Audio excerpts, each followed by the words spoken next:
Is your pool pump motor humming but not turning on? It could be a sign of a bad start capacitor. In this video, we'll show you step by step how to safely and easily replace your start capacitor.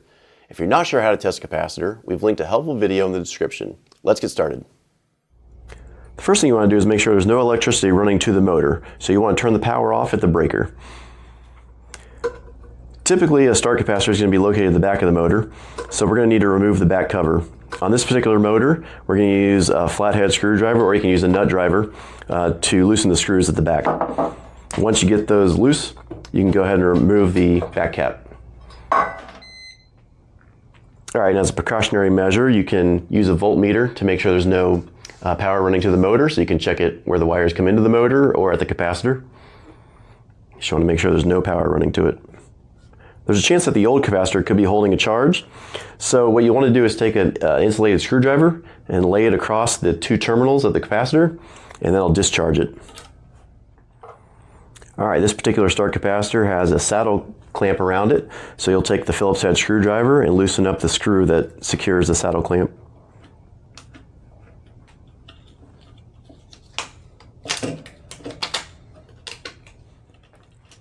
Before removing wires, take a picture to note how they are currently connected to the capacitor. You can also use tape and notate which wires are connected to each terminal. At this point, gently remove the wires using a pair of pliers.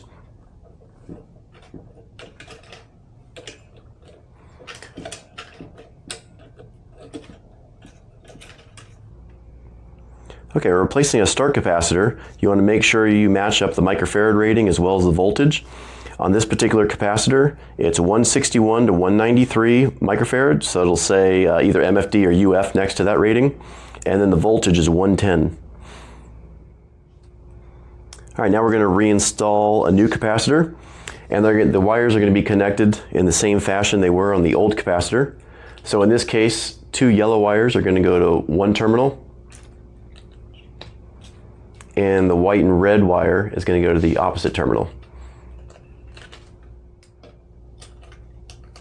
Once the wires are connected, you can slide the capacitor back in place, and then you'll put the saddle clamp back over the capacitor and retighten the screw.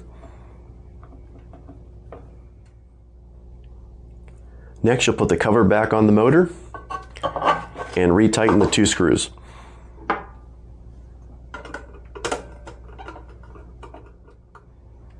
At this point, you can turn the power back on at the breaker. And that's all it takes to replace a start capacitor. If you found this video helpful, be sure to give it a thumbs up and subscribe for more DIY pool maintenance tips.